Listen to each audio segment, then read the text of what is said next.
Hey everybody, welcome back to Off the Wall. I'm Mike. And I'm Sol. We are taking it's still Oscar season, and there's just a lot of trailers dropping for a lot of TIFF films and Cannes films and just stuff coming out that's pushing for Oscars. And this is one we almost didn't watch trailer for because it just looked like your average everyday animated comedy. It's like, no, this is a TIFF one. They're pushing this one for Oscar buzz too. And I'm like, oh, okay, well, all right, fine. We'll watch this one too. It's called Wendell and Wild. This is brought to us from director Henry Selick, who was the director of a Nightmare, The Nightmare Before Christmas. And it was co-written with Jordan Peele. And it stars Jordan Peele and Keegan-Michael Key. Angela Bassett's in this. Ving Rhames is in this. Tamara Smart is in this. It's okay. All right. We're coming up. Key and Peele. And more Key and Peele. More Key and Peele. Yes. All right. Let's watch this trailer. Let's do it. Wait till that car finishes going by. Cat, time to face your demons. Okay. Going to church. Time to face your demons. And I like the animation already. It's very Corpse Bride, Nightmare Before Christmas. Oh, okay. Yeah, I was gonna say Coraline.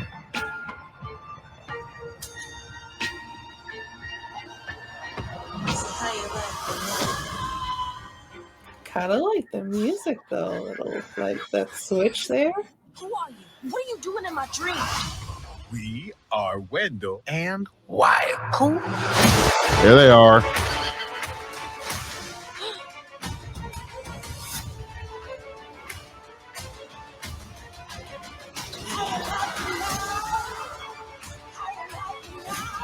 The music, man. Yeah.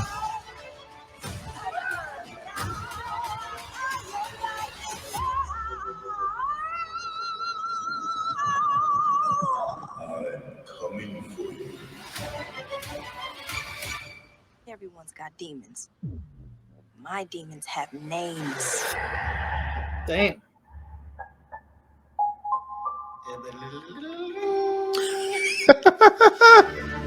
Okay. All right. Okay, Netflix. Okay. I'm on board. Oh, it's. I mean, you can see right over my shoulder here my little Nightmare Before Christmas sign I got hanging on the wall. Big fan of that movie. Big fan of Coraline. Big fan of Key and Peele. Okay. You know what? It's got my attention. It seems very interesting. So they're playing demons, I guess, but demons in her dreams, which I know. Like we saw the trailer. Go check out our trailer review for Slumberland, which that's all takes place in dreams as well. So dreams are playing a big key this year, I guess. It really does seem that way. So the premise from Wikipedia says, two scheming demon brothers, Wendell and Wild, enlist the aid of 13-year-old Kat to summon them to the land of the living. Oh, okay. Now, I get why this was shown at TIFF, just from this trailer alone. I get why it was shown there. Like I said, a lot of talent behind this. The music was great. The music is done by Bruno Coulet. I'm probably pronouncing that wrong. He's a French composer. He's done a lot of French movies. I'm looking to see if he's done anything I've seen in recent years. So far, nothing jumping out. Wait, you don't watch French movies, Mike? I don't eat French food. So yeah, nothing I've personally seen, but maybe someone can recommend something down below in the comments. And yeah, this looks neat though. I love this animation style. I'm already on board for that. Love the animation style. You definitely see the remnants, the elements from Nightmare Before Christmas, Coraline, James and the Giant Peach, all movies that he worked on. It's creepy without being scary. Yeah. It's very it's my form of scary. Yeah, it's the kind that Soul will actually watch. Right. And the thing that was just popping out the most to me in this was the music. the mix between like the creepy sounds that you get in like horror movies or like horror light movies, like a Hocus Pocus or something like a Coraline or Nightmare Before Christmas. That but then mixed in kind of like you got a little bit of that gospel music in there. You got a little bit of that R&B thrown in there, and the switches and the transition between and the meshing of the music. I was like, oh, this is really nice. The music was very good. It was very haunting, again, creepy without being scary, like enough for me to go, oh, okay, I got goosebumps. Okay, I got chills, but you haven't scared me away yet. Like, not like the trailer for Smile. Go watch So our glad that I didn't do that. I'm so glad I didn't do it. Oh, that's gonna live rent free in my head for a bit. This one looks really neat.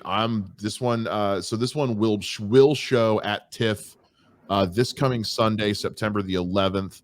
It'll be released in select theaters on October 21st, and it will start streaming on October 28th on Netflix. Which again is just showing they're doing what little limited theatrical releases they have to do to secure that Oscar eligibility, and I think they're going to be pushing it pretty hard.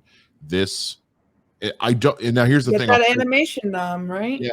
Well, here's the thing I'll say about this. The last, I'd say probably 10 years, for the majority of the best animation nominees, the ones that I think should have won rarely do. It usually goes to whatever Disney or Pixar fluff has been released. Not that they're bad. Moana's wonderful. Like Zootopia was great. I still think Kubo and the Two Strings was robbed of an Oscar. Kubo and the Two Strings was amazing. But I'm not going to sit there and say the one that won was bad. To me, Wendell and Wild, and unless Disney or Pixar puts out or has put out something this past year that's not jumping to the top of my head that could be like it's not going to be their Pinocchio remake. Well, hey, that's live action, but it's not going to be that. It could be Guillermo del Toro's if they put that out in theaters. I hope they do. I hope they do, but this is the first animated movie from this year that I have seen anything from that I'm like, oh, okay, now we're talking. Now watch all the animation fans down in the comments below tell us how wrong we are. Look. I'm a 33-year-old man with not a lot of free time, and it's been a TV heavy year for me. I've been watching a lot more series than I have movies this year, which is weird for me, but it's been a great year for streaming television between The Boys and The Orville and Sandman and House of the Dragon, Rings of Power, all this stuff. It's been a great year for television. Movies I haven't paid as much attention to, especially not like the animated ones. Now, do I think the Bob's Burgers movie is fantastic? Absolutely. It's not going to get nominated. This one, though, just from the trailer, I can totally see this coming up as one of the ones that people are going to be rooting for, but might not win. And I'm saying that just off a trailer alone. Could it be a Netflix v. Netflix? Because I know they did the Sea Beast, which I haven't seen yet, but has gotten really good reviews.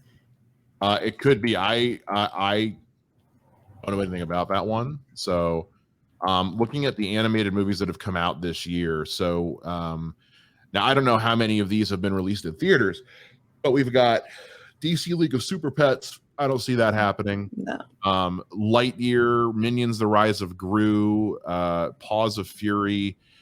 Did Turning Red get a theatrical release, or was it strictly on Disney Plus?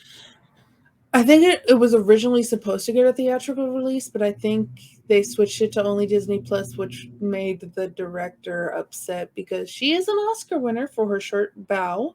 If you haven't seen Bow, check that out. So Turning Red did show at a couple of film festivals, including TIFF. Okay, so then it probably qualified through that.